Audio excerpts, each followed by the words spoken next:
ልጅ እየሰራች እሱን ማኖር ከጀመረች ወንድነቱ እየጎደለበት ይመጣል። ምክንያቱም የወንድ ልጅ አንዱ ባህሪው ማስተዳደር ስለሆነ ሰርቶ ማኖር ስለሆነ ሰርቶ የማኖሩ ነገር እየጎደለ ሲመጣ ደግሞ እየጎደለ ይመጣል። ከዚያ መኳኳሉን ላይ ይጀምራል። በቃ የሆነ እንትን ነገር ይመጣል። በቃ የሆነ ራሱን ይቅርታ አድርጉልኝ ይሄን ነገር ስለ ወላሂ አንዳንድ ወንዶች ራሳቸውን ቃሉን መጠቀም ባልወድም እንደ ቅምጥ አድርገው ነው የሚያስቡት። 2-3 ሚስቶችን ከአረብ ሀገር ያገቡና ብራቸውን እየሰበሰቡ መኖር ያምራቸዋል። ያ አኺ ተቂላህ ያ አኺ ተቂላህ ያ አኺ። ስለዚህ እናንተም ለዚህ ነገር በር ባትከፍቱ መልካም ነው። ተግባባን? እኔ አንድ ጊዜ አስታውሳለሁ ስለዚህ ጉዳይ አንዴ አንስቼ ተናገርኩና አንዱ ወንድሜ ምን አለኝ፣ አንተም እኮ ባለቤትህ እኮ ስታገባ ኢትዮጵያዊ ሆነ ከሷ እኮ ፈረንጅ ሀገር ኖራ ነው ያገባችህ አለኝ። ሊላሂ አልሐምዱ ወልሚና አልሐምዱሊላሂ ረቢል ዓለሚን በህይወቴ አንድ ቀን ማንም ሰው እንዲረዳኝ በር ከፍቼም አላውቅም። ማንም ሰው በህይወቴ እናት አባቴን አላህ እድሜያቸውን ያርዝምልኝ አልሐምዱሊላህ። እድሜ ልካቸውን ሲለፉ ነበር፣ እድሜ ልካቸውን ሲኖሩልኝ ነበር፣ እድሜ ልካቸውን በጣም ብዙ ነገር አድርገውልኛል። ከህፃንነት ጀምሮ እስከ ዛሬ ድረስ በጣም ለፍተውልኛል።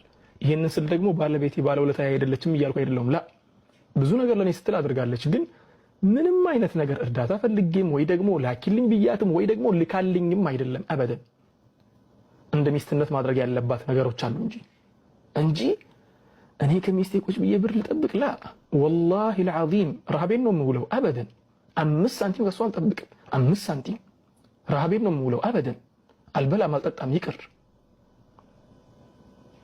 ምክንያቱ ሲባል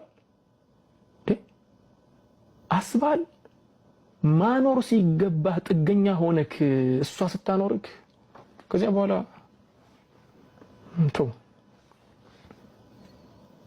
መናገርም ይከብዳል። ከዚያ በኋላ ያለው ነገር ሚስትና ባል መሆን ነው። ከዚያ በኋላ ሚስት ትሆናለህ።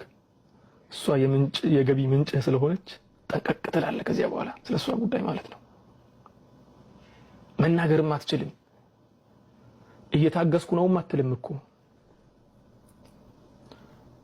ትዳሬን ለማስቀጠል ብዬ የሚባል ነገር አለ። መታገስ አይደለም እስረኛ ነህ።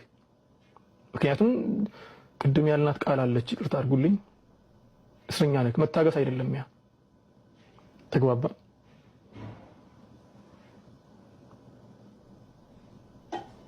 ስለዚህ ወንድሞቼ አሁን እንዲህ ብዬ ስናገር አንዳንድ ወንዶች ስላልደረሰ ነው ስላንተ ነው ምናምን ሲሉ ይችላሉ።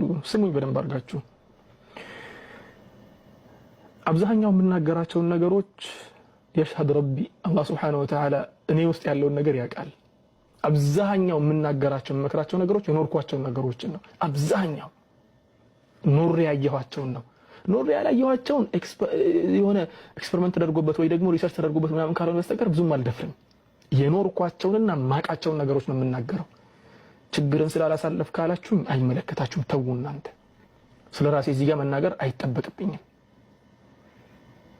ግን